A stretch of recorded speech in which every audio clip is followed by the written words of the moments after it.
Well, good afternoon, everybody. It is your buddy Ryan coming to you from the Mounds homestead in the windswept mountains of Central California.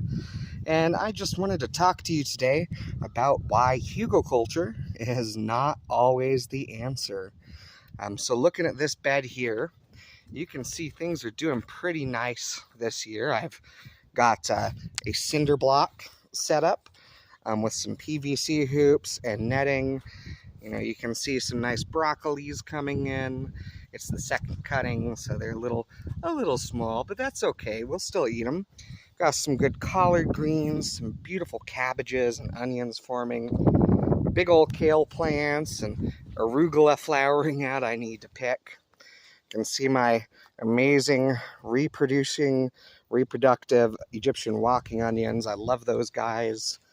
Strawberries, of course, and shallots. So this is sort of my front yard kitchen garden here, where I can just come out and pull things like onions and garlic, and there's a few herbs in the mix, sort of companion planted in, and it's just where I grab my food for dinner, quickly consumed kind of stuff.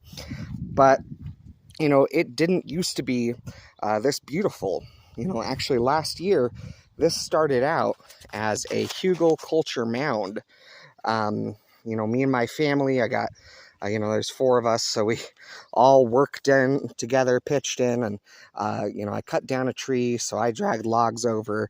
My wife and kids pulled sticks over, and then we piled up some really nice sort of semi-rotten hay and alfalfa, manure with wood chips mixed in, and then a bunch of compost and topsoil up top, kind of a soil blend that I make, actually soilless, but you get the idea.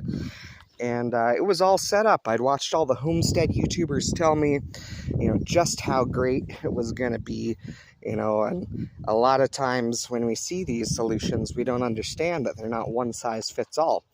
I certainly didn't. Looking around my area here as summer's getting going, you can see it's pretty dry.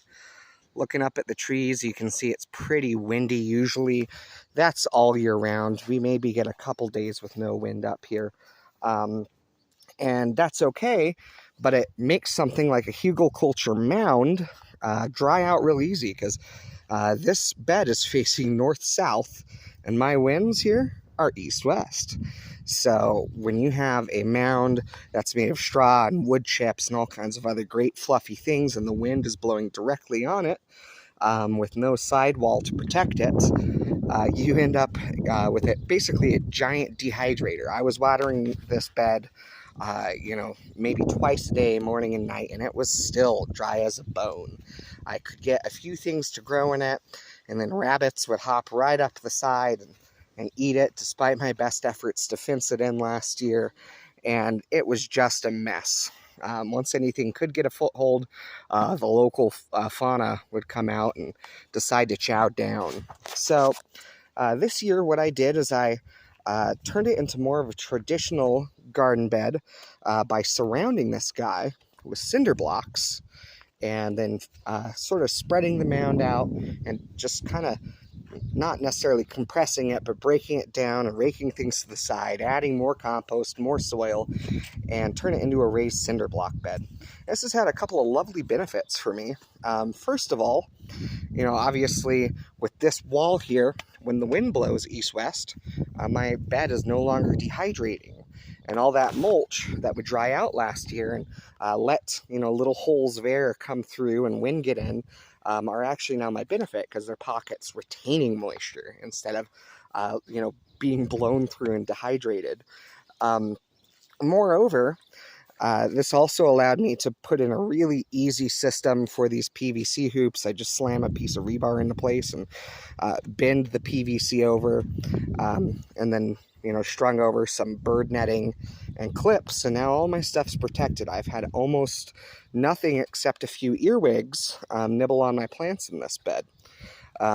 So that has really helped. And then the Hügelkultur element itself, with the rotting logs and hay and everything else, has acted as some really nice built-in fertilizer, as you can see by the size of these monster greens I've got going. I've lived in this area for 3 years now. This is my 3rd shot at a garden here, And this is the first time I've had really successful greens and broccoli and cabbages that have not gotten eaten. And so they've had a chance to really mature. I actually need to pick some of this today for lunch, I think. But that's kind of how I turned a failure into a success.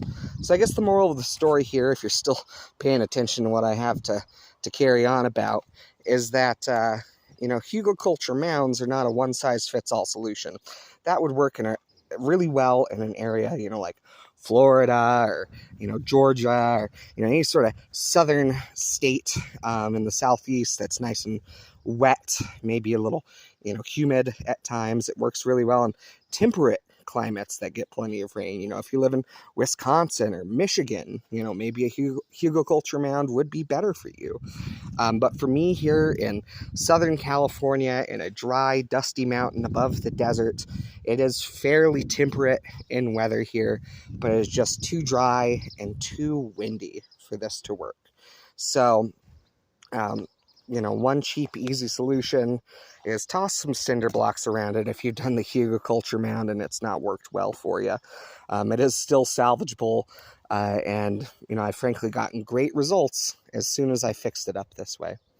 So that is sort of my little gardening tip and story for you today. Not everything I do here on the homestead is a success, but when I can, I do salvage things and try to turn it into one, and this has been one of those. So thank you for watching. Have a great rest of your day, and good luck in this year's garden, guys.